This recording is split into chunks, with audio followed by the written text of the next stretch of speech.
Joining us on WRCO's morning show is Dr. Andrew Wright. We're on the topic of immunizations today. And Dr. Wright, this has been in the news quite a bit lately. And I know that you like to kind of encourage folks to kind of listen up and kind of get the real truth. Is that correct? Yes. I think, I think today we're going to specifically talk about measles and the measles vaccine. And so in the news, even just today, I think it was at a Flying J Travel Center. There was another confirmed case. There was one in St. Croix County and then one in Rock County and Beloit. Both were at travel centers. And so I think that brings the total to 9 confirmed cases of measles in Wisconsin, 8 or 9. I know 6 are from Oconto County, and they had traveled out of the state and come back. And the information I've gotten is that they were unvaccinated. All of them, I think, are recovering, thankfully. So that's good. When you talk about vaccinations, there's a lot of truths out there online, aren't there? Yeah, I mean, there's a long history here.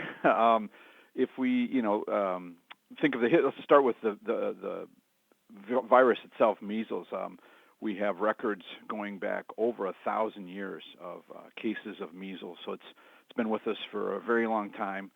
It is respiratory, so it's respiratory droplets is how it's spread, and it's probably one of the, if not the most contagious viruses we know. And the reason we care about this one in particular is that it's got about a 1 in 5,000 death rate in children, about a 1 in 5 hospitalization rate, and then about a 1 in 5,000 rate of significant encephalitis or brain inflammation. There's many more cases of mild brain inflammation, but serious brain inflammation is about 1 in 5,000. So some people quote it as high as 1 in 1,000 on those. So somewhere between 1 in 1,000, 1 in 5,000 with kid deaths and encephalitis. If we look at Texas, for example, they have 3 confirmed deaths, all unvaccinated kids. And then, 2 unvaccinated kids, 1 unvaccinated adult. And they had about, as of a week and a half ago, they had 762 confirmed cases with 99 hospitalizations. So about a 1 in 8 hospitalization rate there. That's why we care about measles. And then we had the what we should call infamous 1998 study from Andrew Wakefield, which linked the measles vaccine to autism, which has been roundly debunked. He lost his medical license. He did a study of 12 kids. A man named Brian Deere did investigative reporting, found that none of the 12 kids' medical records matched with what he put in the study.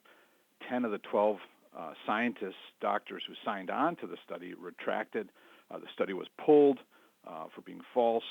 And this is public record. He actually had gotten about $800,000 from lawyers' firms that were litigating against the measles vaccine. But the flip side of that is what's compelling is you have, somebody gets a vaccine and then they get autism. That is a compelling story, and it has to be looked into, and I agree. We've had about 20 studies. The biggest was a Danish study of their population. They have public health, so they have population study, where they had about 756,000 people who were either vaccinated or unvaccinated. These are mostly kids, and then they followed them, and the rate of autism was exactly the same in both those groups. So that's what we know. Well, if someone comes to your office, Dr. Wright, and they're hesitant about getting their kids vaccinated, what do you tell them? Well, I know right away that they want their kids' best interest, and I know that I want their kids' best interest. We just disagree on the best way to get that. So I never want to alienate that person. I figure it's a long-term relationship. Parents, because I know they come from a place of love and care for their child, I try to stick to the facts. I want to respect them. I probably should listen and ask more what their concerns are. Some are vague. The ones I've heard is it seems unfair that a law was passed that you cannot sue the maker of a vaccine for an adverse outcome. What we do have, and that does seem unfair, what we do have, though, is national vaccine injury compensation. So anyone can, it's an online form. It's a national form at the Health Resource Service Administration where you can make your claim, and if it's a legitimate claim, you get compensated. But that's not the same as suing the maker. So that's one thing. I try to give them the facts we just talked about. Measles is it's very contagious, and it has very high rates, and the vaccine very high rates of brain damage or death, and the vaccine is effective and safe. That's not to say there's zero side effects, because there are, and so we have to go into those side effects. But any vaccine that we have is vetted so that we know that the good effects far outweigh the bad side effects. And then they'll think about it, and I'll see if we can come to an agreement. I do believe vaccines are a victim of their own success. I am aware of theories that, and we can talk about that later if you like, vaccines cause autoimmunity, which they do not. It's been shown in multiple studies very well. Vaccines cause autism, which they do not. But I'm aware of the good effects. So I try to go over that. If you get one measles vaccine, you're 92% chance of not getting the measles. If you get two, you get your second vaccine, you're 97% chance of not getting the measles. I think some parents, their belief is, well, these are very rare and almost non-existent, meaning my child has a 1 in a million shot of even getting the measles, which is true. And so their rationale is, why would I expose them to a vaccine that certainly has these side effects, almost all of which are mild, when the chance of my child even getting that condition is next to nothing? That's a sound argument, right? What we lose then is sort of the public health benefit of the herd immunity. You need a 95% rate of measles vaccination just because it's so contagious to get that sort of protective shield around people who can't vaccinate. But that's a sound argument, and so I want to respect people. Well, isn't it true, though, the reason that it's so rare that your child would get the measles is because of the vaccinations through the years and herd immunity, right? Correct, yeah. And you can, sometimes I'll pull up on the computer the rate of measles as it corresponds to when. So we had these. The measles vaccine was introduced in the late 60s, sort of the one, and then it was combined with mumps and rubella in 1971, and you can just see the cases of measles plummet. We see this in other countries all the time now. So like at its peak in 1963, there were 2.5 million deaths worldwide from measles. By 2023, it's just over 100,000. So that speaks to the high effectiveness of it. We've had outbreaks. I went to Malawi twice and worked in a hospital there for 6 weeks at a time, and 4 weeks and then 6 weeks. The year after I was there, they had a measles outbreak. Not because they didn't vaccinate against the measles, but the measles vaccine needs to remain cold, and that didn't happen, so they had to revaccinate. And there were, deaths, there were brain damage, and then when they get the vaccine, those rates just disappear. Samoa in 2019, that's a country of 200,000 people. They had about, I think it was 50,000 or more got the measles because the vaccination rates were so low, and then they did a campaign and came up, and the outbreak's over. So it works, and that's why we don't see it much. What about prioritizing vaccinations? What are the most important ones? Yeah, right. So I think as a parent, if you're thinking, geez, I don't want to get all these vaccines, but I want to do what's important. Parents follow the news; they're smart, and so measles would be high on the priority list. I would say that we see what we call invasive pneumococcal disease rarely, but that can happen. So that's the Prevnar, and that also causes ear infections, and so you can reduce those rates.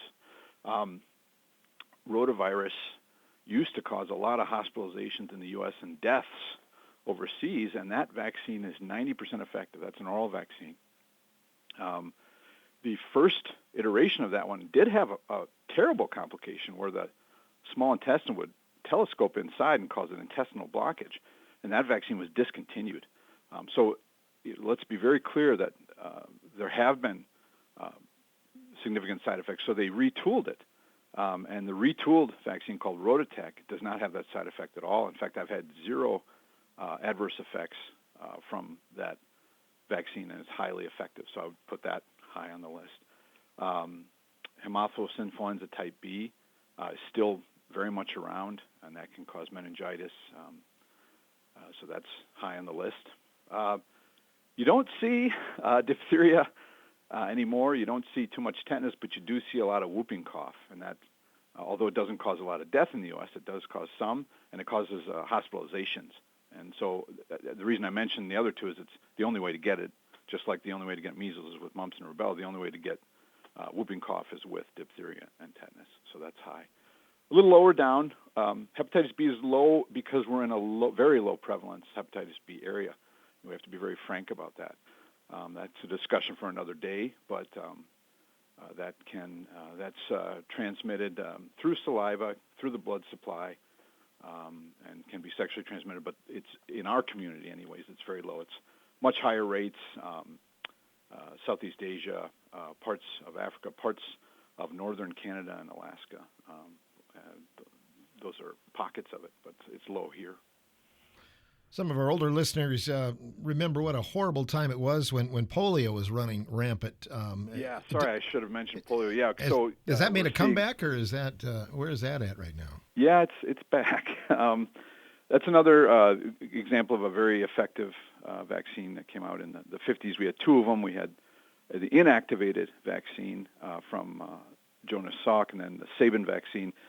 Nobody gets the Sabin vaccine anymore. That was the oral vaccine, and again, let's be very frank. In every one out of every 1.4 million doses caused polio because that was in that oral vaccine, a polio-like syndrome. But polio was devastating in the U.S. There were outbreaks of it. Polio also has been around forever. Outbreaks come when you have large populous areas. That one is an enterovirus or gut virus. It can be spread at swimming pools, water fountains, sinks, and we have people in our community certainly who were either personally affected or knew somebody who was affected by polio. And again, once that vaccine started to be given, those rates dropped. Part of the conspiracy community says, well, what about DDT?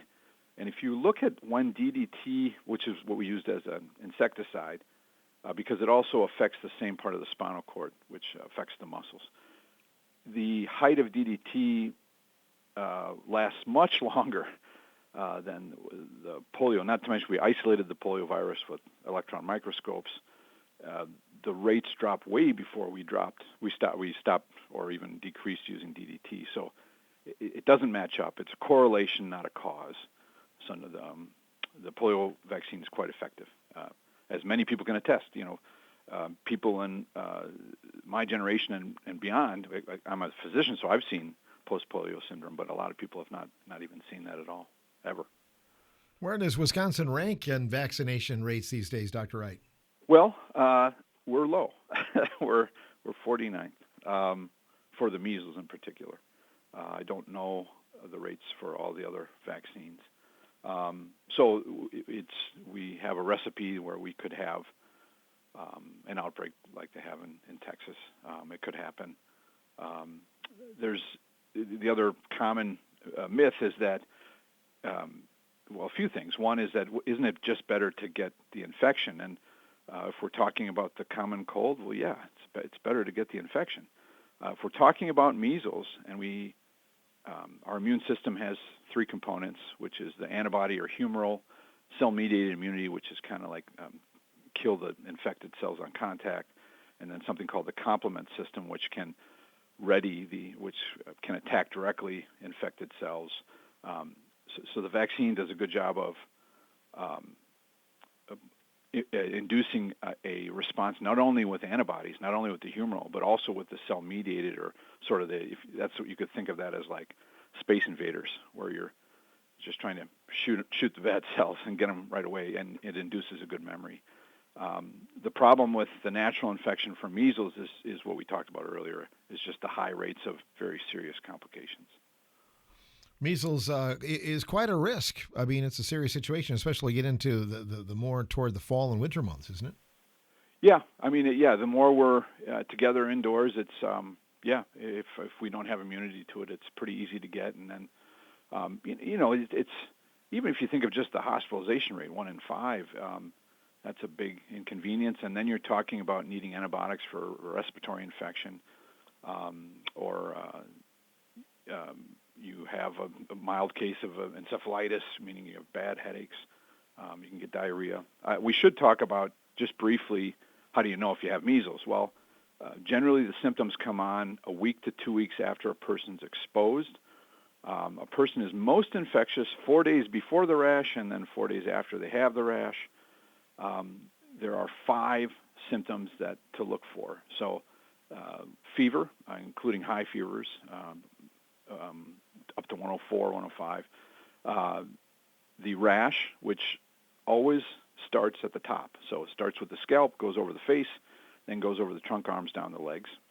It's red. You can get bumps with it. You can get a little bit of dry scaliness with it.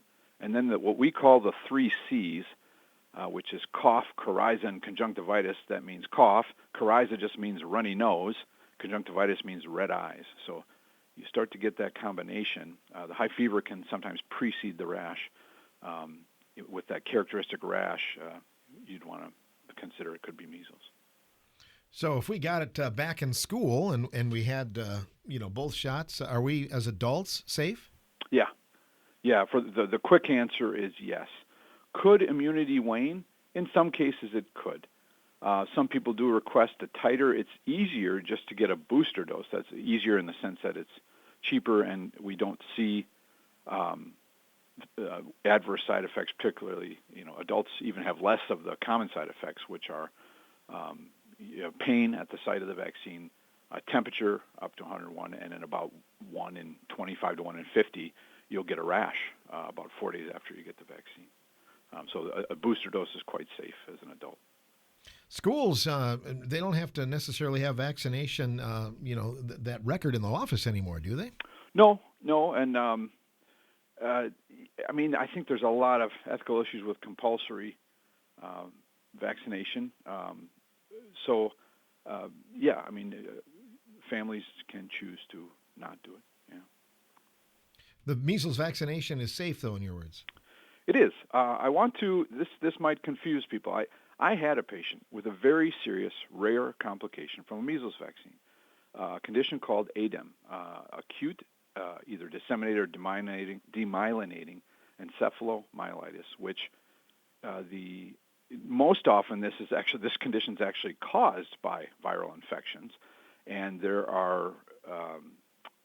I could only find one other case report of it caused by the MMR vaccine. So it was very scary. This was a child after 1 year old. And so this means that there was an autoimmune reaction attacking the covering of the nerves in the brain. And the child did fully recover but required hospitalization, required IVIG, which is intravenous immunoglobulin, which means pooled antibodies to make that full recovery, and then surveillance. And I think that's quite frightening. And that's you're talking about something that would happen in about 1 in 5 or 10 million doses, if that. But it happened to my patient, and so for them it was 1 in 1, right? So why would me, after seeing something like that, and I have had a different vaccine with a serious complication as well, why would I continue to advocate for it?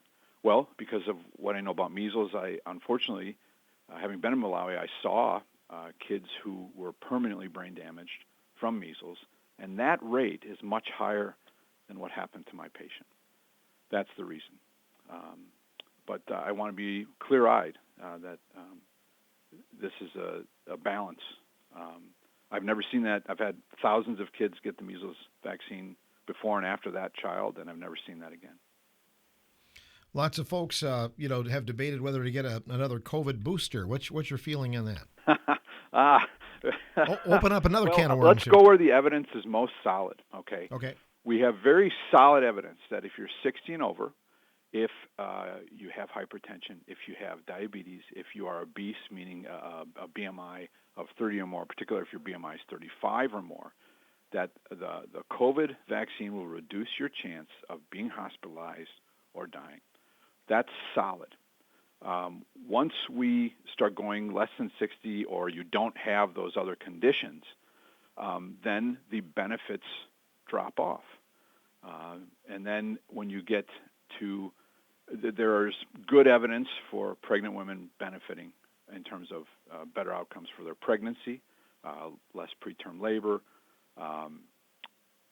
less pneumonia, less other conditions. But the best evidence is what I just said. So that's what I'll say about that. I know people are. I will say this about vaccine types, right? So we have the live attenuated. That's what the measles vaccine is. It is cultured virus that is then inactivated, meaning it's sort of clipped at the wings. It cannot cause the infection. Sometimes we limit those vaccines in people who have low immune systems, although theoretically you wouldn't have to, but we do out of an abundance of safety. The next is they're completely inactivated, something like the polio vaccine, where you just have proteins from the virus that are given, and they just induce an immune response to common proteins, so that when that polio virus enters your body says, "Ha, I see you, polio. You cannot enter a cell." And then there are more, but the third general category is what we call the mRNA ones, which are much maligned. We've actually been using mRNA vaccines on a smaller basis for about 15 years. There was a previous coronavirus called MERS, Middle Eastern Respiratory Syndrome, and SARS. People might remember that. There was an outbreak in Toronto as well as in the Far East. And so we developed mRNA vaccine to MERS that had been given in endemic areas and had good safety. That's not to say there are not side effects. We know that there's a blip for myocarditis from the vaccine, inflammation of the heart muscle, in teenage and preteen boys more so than girls. So again, I think these are still open questions as to the benefit-risk ratio. Right. As a physician, you kind of you're fighting the internet, though. I mean, people are reading all the time. Well, yeah, who doesn't love a good story, well, right? And yeah. Who doesn't love something that's pretty straightforward? You know, I got this vaccine.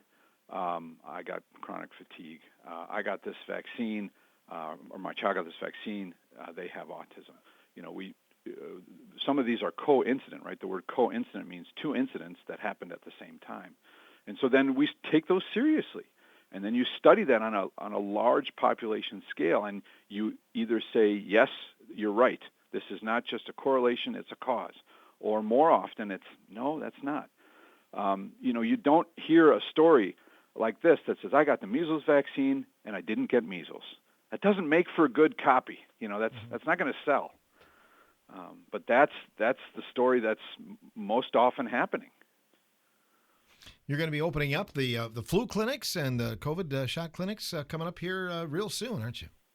Yes. I do not know the exact date. I'm sorry. Generally, at the beginning of October or the end of September is when we have those opened up.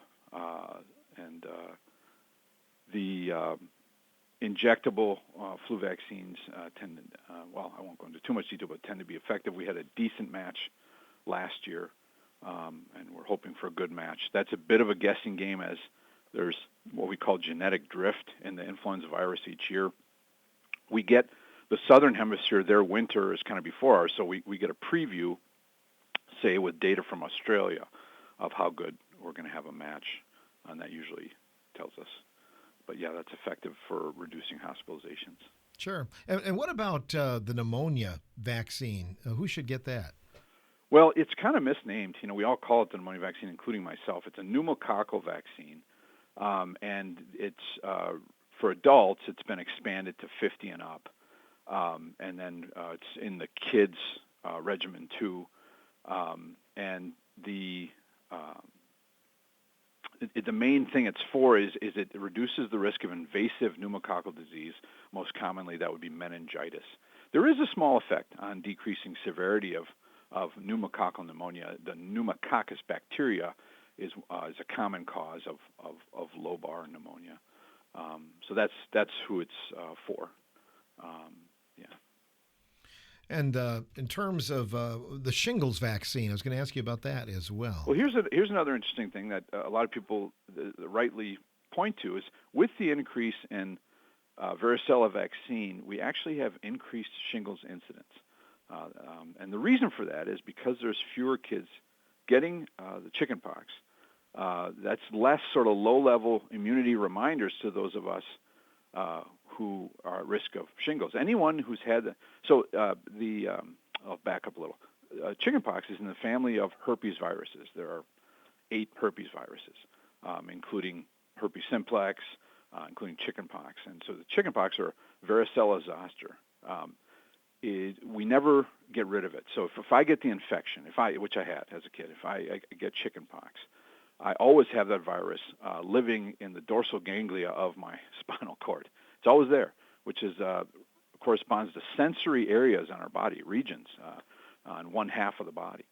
And so if I get stressed or my immune system drops, or as I get older, my risk of that coming out in just 1 or 2 of those areas goes up, and that's shingles, and that's a painful, burning rash, that kind of looks like chickenpox in one small area, and then at least 10%, maybe more, go on to have long-term burning pain from that, about 10%. It's called post-herpetic neuralgia. So and this, I suppose some people would say there's an argument against it, but we vaccinate against chickenpox because of the complications of chickenpox, which can be pneumonia, and but we won't go into that. In any case, the shingles vaccine is a 2-dose. It is inactivated, so it's not live vaccine, and they have to be given 2 months apart, and those are generally indicated 50 and older. I think it's 50 and older. Don't quote me on that. I believe it used to be 60 and older. It might still be 60. And that's to reduce the risk of getting shingles. It's sort of giving the body a reminder of how to mount an immune response against that same chickenpox virus, if that makes sense. Dr. Wright, I know in the month of October you have some opportunities coming up at the hospital for women. Yes, so we're going to have a Thursday walk-in mammograms from 10 a.m. to 6 p.m. It will be Thursdays in October. There will be some gifts handed out. There's no appointment or pre-authorization necessary, and if Thursday doesn't work, you can make a call to have that arranged. And then we still have the sports physicals at $15 all the way through September. So if you're planning on being a spring athlete, probably want to get that done this fall before the end of September. Take advantage of that. That's a good rate, too, isn't it? It's quite a good rate. Yeah, it is. I don't know if others do that around here or not. Anything else you want to add today, Dr. Wright? Well, I just want to say that I respect the decision of my parents because I know they love their kids. And the reason and I appreciate you, Phil, for doing this show is we want to, there's a lot of good sources of good information, and I would ask people to, although we all like a good story, myself included, go to websites like World Health Organization. CDC still remains a good source of information. There's something called the Autism Science Foundation, founded by a journalist whose child got autism, and that website is up to date on good scientific information. So as much as we like the salacious story, there are some really good websites out there that give good information. Sure. And there are those that say, well, the doctors are in the pockets of the pharmaceutical companies, too. You probably So there's. I'm glad you brought that up. So there are sort of 5 arguments that get repeated against vaccines, and that's one of them. One is the diseases aren't so bad. The next is the vaccines are dangerous, which hopefully we've at least tried to provide some facts that in some cases neither of those are true. Next is there's alternatives. The problem with that is some of those alternatives can be harmful, and some of them are just not effective. Again, we won't go into details. I'll give a quick example. In measles, especially in areas where if someone gets the measles, they get 2 doses of vitamin A, and that's helpful to keep it from getting severe by protecting the lining of the lungs and the lining of the gut. But that does not mean that vitamin A is a treatment or preventative. It doesn't work that way. In fact, 2 high doses of vitamin A can cause blindness or even a coma. So we want to make sure people get good information. Then there's this idea that we're purposely hiding information. I don't think that's true. You can go, that patient I told you about earlier, I reported that to the Vaccine Adverse Event Reporting site. Anyone can report an adverse event to that site, so I think the information is public record. And there's also arguments of coercion, which I don't like coercion either. But in terms of money, no, we get no reimbursement. And in terms of money-making vaccines, I think that's the part of the problem with the COVID-19 vaccine. There was a profit made by those pharmaceutical companies at a high rate. That is simply not true for pretty much every other vaccine. Merck's does not make a big profit by selling MMR vaccines. That's not the case. It's only the case in the COVID-19 ones. So that's all I can say. I have no stock in any of those companies. Well, we learned a lot 5 years ago, that's for sure. And I know the last time you were on the program, you were talking about wearing masks, too. And that was something I think we learned during that time that wasn't all that effective, was it? Wasn't that effective, no. There's a number of reasons why, but no, it wasn't effective. And then we have to weigh that with, sort of developmental health, meaning, when, kids see each other's expressions, are laughing, smiling, or that's an important piece of health, too. So, we have to weigh all these factors. You and I, we didn't even talk about gut health today. That's a whole other topic for another day, the microbiome and gut health. So, we can leave that for another day. I guess I would just say one other concern I hear a lot from parents is, this is a lot of vaccines and this is a lot of things for my child to be reacting to. Well, that's true. However, when a baby's born through the vaginal canal, almost immediately, that baby is colonized with bacteria, many of them very important and good bacteria. Colostrum in the breast milk helps set up good gut bacteria. The point is, as human beings, even though our immune system's not fully online, it's online enough that we can handle thousands or millions of sort of different types of antigens. I don't know if that comforts people or not. It comforts me. I guess I would leave it at that. And just one final thing, Phil, is that, when we're developing vaccines, it's not a different process than, say, developing a jet engine. The difference is it's on our bodies instead of on an airplane or a car, meaning we use what's called the scientific method. We make an observation. We think this might work better.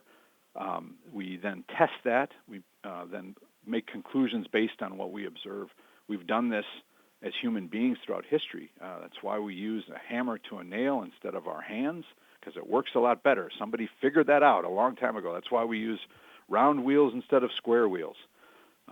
That's why we know when someone has an obstructed gallbladder, you take it out. That's part of the scientific method. Sometimes we get it wrong, and then we have to retool. And if we keep following that method, that consistency, we'll get better. We'll keep getting better. Dr. Andrew Wright from the Richland Hospital, our guest. Thank you so much for your time today. Thank you, Phil. Have a great day.